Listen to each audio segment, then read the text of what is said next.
From the time that you open the hangar doors until you put the plane away at the end of the day, the wind plays a major role in each and every flight and greatly affects the performance of our aircraft. It influences how the aircraft will handle during takeoff and landing, the distance needed for both, and what we'll experience once we're airborne. So it's obvious to see why knowing what the wind is doing is so important. At larger airports, the air traffic control tower or the flight service station will provide information about wind speed and direction. The windsock is a prime indicator as well. Horizontal windsock, 15 knots or above. 5 degrees below horizontal, 10 knots. 30 degrees below horizontal, 6 knots. But if your flying takes you off the beaten path, there are other ways to assess the wind conditions. Trees, bushes, smoke flags, and even wave patterns on water will provide information about wind speed and direction. And for the winds aloft, drifting clouds can indicate the direction and speed that may be expected.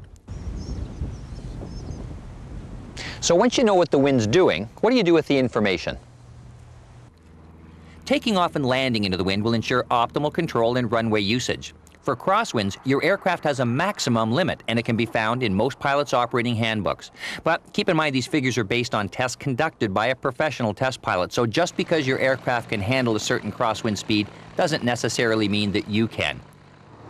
In the air, a tailwind will get you to your destination faster. A headwind will mean that your ground speed will be slower and you'll use more fuel. These are important things to keep in mind when you're planning your flight and managing your fuel. We can't see wind, but we can experience its effects. We don't necessarily need sophisticated instruments to tell us what direction or how fast that it's moving. The answer is blowing in the wind.